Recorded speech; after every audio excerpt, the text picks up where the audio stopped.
નવસારી જૈન સમાજમાં શોકનો માહોલ. સમાધિપૂર્વક નવકાર મંત્રનું સ્મરણ કરતા મહારાજ સાહેબ કાળધર્મ પામ્યા. ગુજરાત રાજ્યમંત્રી હર્ષ સંઘવીએ ટ્વીટ કરીને દુઃખ વ્યક્ત કર્યું. નવસારીના આદિનાથ જૈન સંઘમાં 3 માસથી ચાતુર્માસ નિમિત્તે બિરાજેલા 92 વર્ષીય ગચ્છાધિપતિ પૂજ્ય આચાર્ય ભગવત શ્રીમદ વિજય હેમપ્રભુ સુરીશ્વરજી મહારાજ સાહેબ કાળધર્મ પામતા જૈન સમાજમાં શોકનો માહોલ છવાઈ ગયો હતો. નવસારીના શાંતાદેવી રોડના શ્રી આદિનાથ જૈન સંઘમાં બિરાજમાન વર્તમાન ગચ્છાધિપતિ પૂજ્ય આચાર્ય ભગવંત શ્રીમંત વિજય મહારાજ સાહેબ તારીખ 27મીએ શુક્રવારે સાંજે પુષ્પ નક્ષત્રમાં સમાધિપૂર્વક નવકાર મંત્રનું સ્મરણ કરતા કાલધર્મ પામ્યા છે. શ્રીમદ વિજય મહારાજ સાહેબ 91 વર્ષના હતા.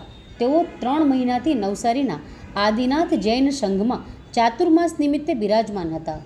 તેઓને ઇન્ફેક્શનની બીમારી લાગુ પડતા નવસારીની ખાનગી હોસ્પિટલમાં દાખલ કરાયા હતા અને ઓક્સિજન પર હતા, જ્યાંથી તેમને ગુરુવારના રોજ રજા આપવામાં આવતા જૈન સંઘમાં જ હતા તે વખતે કાળધર્મ પામ્યા છે. તેમના દુઃખદ સમાચારથી જૈન સમાજમાં શોક વ્યાપી ગયો છે.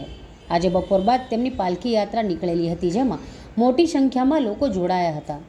ગુજરાત રાજ્યના ગૃહ રાજ્યમંત્રી હર્ષ સંઘવીએ પણ ટ્વીટ કરીને ગચ્છાધિપતિ આચાર્ય કાળધર્મ થતાં દુઃખ વ્યક્ત કર્યું હતું.